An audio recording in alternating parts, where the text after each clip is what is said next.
And amid all of the late budget drama, good government groups have long called for more transparency. The groups are calling on leaders to share the financial plan tables for the state budget when bills are being voted on. We sat down with Patrick Orecki of the Citizens Budget Commission for more on that. Here's that interview. Thank you so much for joining me on the show again, Patrick. Thanks for having me. Now, of course, naturally, I wanted to start with transparency. It's my understanding that the commission, along with other good government groups across the state, have long pushed for transparency in the state budget process. So I wanted to get an understanding from you, what level of transparency is needed and, what will it take for that to be achieved? Yeah, well, our recommendations really stem from the overarching belief that New Yorkers deserve to know what's in the budget when it's voted on and being passed. And frankly, right now, the New York State budget process leaves a lot untold when the budget bills actually are enacted. And one of our big recommendations that we've had for many years, and of course we're urging some progress this year, is to just publish basic financial plan tables when the budget bills are voted on. When you think about what a budget ought to look like, it's a table of numbers that shows where your money's coming from and where it's going. The state budget takes the form of thousands of pages of legalese. So those basic tables, when the bills are voted on, aren't available to New Yorkers, but they should be. Right. And this is an ask that the commission has, presented to the governor and the state legislature for some time. So what do you think the holdup is there? Is it truly a big lift in order to release these financial timetables? I think with anything, there's a ton of momentum for just doing what's always been done. So it's always hard to unstick something and make progress anew. So one of the big pieces of feedback that we often get from the state is that they're incredibly busy at this time, which obviously they are. Yes. These staff members are working day and night to negotiate that budget. Lawmakers are working well into the night to vote on them. But our response to that is either lawmakers are voting without these types of tables, these basic summaries of what the budget looks like, or they do have that and it's not released to the public. So what we're asking for is really 3 tables that just show what the budget does, what the impacts are over the next couple of years as well. And from your purview, do New Yorkers understand the implications of not having these financial timetables released?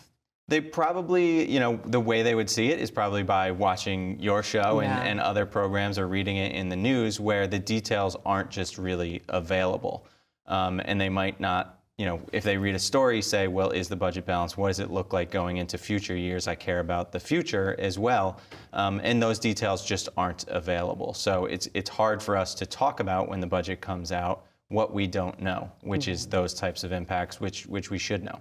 And of course, at the time that the executive chamber and legislative leaders are negotiating the state budget, there is the backdrop of potential federal cuts coming down from Washington. I know the governor and legislative leaders have indicated the possibility of calling a special session sometime in the summer or later in the year to address these federal cuts. So how should they be looking to address it and consider it during this budget season? Yeah, it's a really sticky position to be in, frankly, because we are quite certain that some significant cuts will come from Washington at some point over the next several months. We don't know where they will be. We don't know how big they will be. But that doesn't mean that the state can't do some preparation right now, especially because we're in the middle of budget making at this time. So our recommendation to the state has been to at least set aside about $2 billion from current cash, just to say if something comes up in the middle of the year from Washington and takes immediate effect, you have a bit of a cushion to deal with the immediate response to any federal cut. Then when you reconvene to do the budget next year or whenever you need to have those longer term discussions, you also should have a priority list of where you're going to backfill lost federal money, where you can find some savings, where you can't replace federal dollars, and really have a multi-year view of what could come from Washington, because it's not going to be a one and done thing. Whatever cuts do come from DC are going to be recurring and indefinite. And it sounds like the commission has, quite a few recommendations for the budget process and for dealing with transparency, dealing with these federal cuts. How would you say your communication is with the budget office and with the executive chamber? Have they been receptive to these recommendations? Yeah, and not only with the executive, but with the legislature too. So, of course, our recommendation for this coming enacted budget, whenever that does come, is to have financial plan tables with those bills. We also recommend the same thing when the legislature introduces their own counter proposals, and we have seen some progress from both the Assembly and the Senate to their credit on publishing things. Of course, we have further improvements that we'd love to see them make, but there has been progress toward that. So we hope that this type of simple urging of transparency and accountability in the budget process is something that will be, embraced going forward too.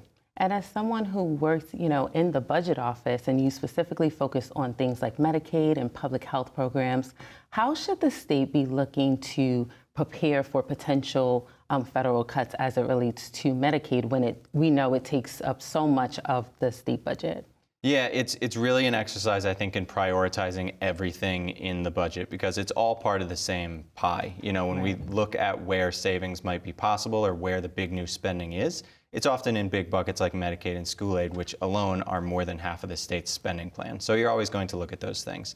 But I think especially with the federal implications in mind, it's always good to take stock of what the state's priorities are, where state dollars have the most impact, and make sure that those are the things you're protecting whenever things come from Washington. And when I think of the budget this year, a big thing that comes up for me is affordability. I know that has been a focus for both the governor and the legislature for some time this year. Does the commission have any position on the recommendations that either, the governor or the legislature have put forth in terms of making New York truly affordable?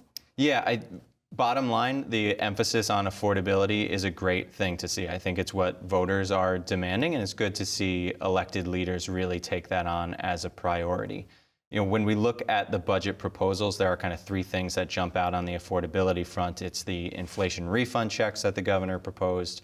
It is the middle class tax cut and the child tax credit enhancement. So those three things are all sort of attempting to move in that direction. And I think to a degree the child tax credit and the middle class tax cut get at some of those issues on the fringes at least.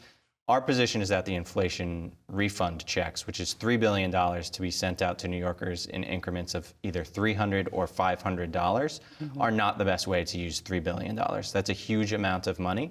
Some of the people that receive those checks would absolutely benefit from them. Many would not. So our recommendation there has been to step back from that proposal and instead think of where $3 billion is going to have the absolute biggest impact, not the broadest impact, but the greatest impact. And we are beyond the April 1st deadline for the state budget. The governor has indicated that, she's going to wait as long as possible to make sure that some of her priorities make it into the budget. She's willing to take as long as it takes, and this is the fourth consecutive state budget that has been late. So I wanted to get your perspective on, some of the implications that come with a state budget being late. Do you think that it even matters to New Yorkers at this point in time that the budget is late? Yeah, I think when we're in this territory where it's a couple days or a couple weeks late, that doesn't have massive implications right away. You would rather see a good, slightly late budget than a hurried, bad budget that's on time. When you start to see real-world implications of a late budget is when schools are trying to craft their own budgets for the coming year and sending their budgets to vote to their school districts. And also, the city of New York, where about half of the state's population is and many more New Yorkers work, their fiscal year operates from July to June. So they rely a lot on what the state does as well. So as you start to get later and into the late spring or even early summer, you start to have big implications for local governments too. And looking ahead at budgets to come, what are some of the biggest policy items or things that the governor and legislature should keep in mind when they're preparing for budgets? Yeah, I think transparency and accountability is, of course, something that not only CBC but many other government watchdogs are going to push. So, making the budget process better by any means is important, including the financial plan tables like we talked about. I think having a long-run view is always important too. There's an impetus, especially when people are up for re-election every 2 years, to deliver something new, to be able to hand out checks every year or two.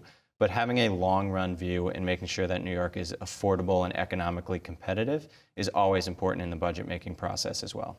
Well, unfortunately, that's all the time we have for today, but we thank you so much for taking the time to speak with us. Thanks for having me. And we were speaking with Patrick Orecki, Director of State Studies with the Citizens Budget Commission.